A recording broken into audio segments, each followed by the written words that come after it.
একটা শব্দ হইলো, আমি দোকানে কাজ করতেছি তো দৌড়ে আসার পরই দেখি যে অটোটা উল্টিয়ে রয়েছে আর একটা বাস তড়িঘড়ি করে ওইদিকে যাইতেছে।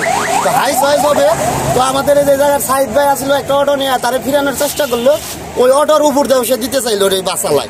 পরবর্তীতে আমরা এসে দেখি যে এই অটোটা ওই সাইডে পূর্ব দিকে পশ্চিম দিকে তো উল্টে উপরে রয়েছে। আমরা কিছু এলাকাবাসী এসে অটোটারে সোজা করে তৎক্ষণাৎ যতগুলো যাত্রী আসাল ওদেরকে আমরা হাসপাতালে পাঠানোর ব্যবস্থা করি। এই হচ্ছে